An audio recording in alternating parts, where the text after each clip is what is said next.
Wasaa mwingine, karibu tena mtazamaji wa The World News katika kipindi hiki cha ulimwengu wa siasa. Bado uko na Adam Hussein na bado tunakuangazia mambo mbalimbali ambayo yanajiri katika ulimwengu. Lakini moja kati ya makala tuliokuwa nayo wakati huu ni je, rais wa Marekani Donald Trump alimtia mbaroni Nicolas Maduro na akitangaza kwamba sasa Venezuela pamoja na mafuta yao yapo mikononi mwao, ataweza kuitawala Venezuela kama anavyotaka. Endelea kuwa nami uweze kufahamu kwa mapana. Mvutano kati ya Marekani na Venezuela ulizidi kuongezeka katika miezi ya hivi karibuni na umekuja kusababisha kutekwa kwa kiongozi wa nchi hiyo Nicolas Maduro kwa tuhuma za biashara za dawa za kulevya na ugaidi. Lakini hata baada ya kukamatwa kwa Nicolas Maduro, ilibadilika tena kutoka matumizi ya dawa za kulevya na mpango wa Marekani kudai mafuta yake yaliyoibiwa kwa miaka mingi. Rais wa Marekani Donald Trump alifufua historia baada ya ujio wa mfumo wa kiutawala wa kisoshalisti nchini humo ambao ulivunja makampuni binafsi na kuyafanya kuwa ya serikali. Sasa miongoni mwa makampuni yanayokuwa ilikuwa ni ya Marekani, kama alivyoeleza rais wa Marekani Donald Trump, akisema kwamba sasa tunaenda kuchukua mafuta yetu nchini Venezuela. Rais huyo wa Marekani hata hivyo alisema ikiwezekana kutafanyika mashambulizi mengine nchini humo, lakini baadaye akabadilisha akisema kwamba hataweza kuishambulia tena Venezuela, na hii ni baada ya kuachiliwa kwa wafungwa nchini humo. Hata hivyo alimtaka rais wa sasa ambaye anakaimu nafasi hiyo kuwa makini, kwani naye huenda akaingia matatizoni. Lakini wachambuzi wa mambo wanasemaje?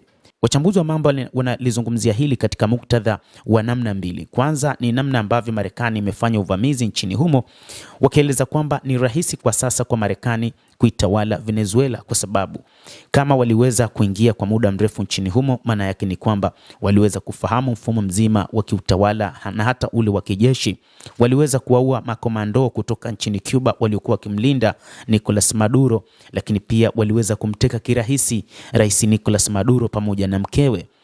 Kwa hivyo wanasema kwamba mpango wa jeshi la Marekani ni wa muda mrefu ndani ya Venezuela na itakuwa ni rahisi wao kuitawala jeshi la Venezuela kutokana na vitisho vingi ambavyo vinatolewa na rais wa Marekani Donald Trump pamoja na utawala mzima.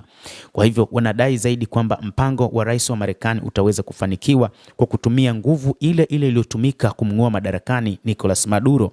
Na hata wakati huu inadaiwa pia kwamba rais wa Marekani Donald Trump alizungumza na Bi Delcy Rodriguez ambaye kwa sasa ndiye kaimu rais wa taifa hilo la Venezuela, na inaonekana ni kama vile Rodriguez anakubaliana na mipango ya rais wa Marekani. Hata hivyo katika upande wa pili sasa, ambapo inadaiwa kwamba kuna ugumu mkubwa katika kuitawala Venezuela na namna ambavyo rais wa Marekani ataweza kuyapata mafuta. Ndani ya Venezuela kuna makampuni makubwa ya Wachina pamoja na ya Warusi na hata Iran pia. Inaonekana wazi kwamba moja kati ya nchi rafiki ni hizo kwa Venezuela, hasa katika utawala wa Nicolas Maduro. Wakati alipokamatwa Nicolas Maduro, waziri wa mambo ya kigeni wa Urusi Sergei Lavrov alifanya mazungumzo na Bi Delcy Rodriguez ambaye amekaimu nafasi ya rais Nicolas Maduro, na moja kati ya yale walioyazungumza ni pamoja na kulinda rasilimali zilizopo za Venezuela.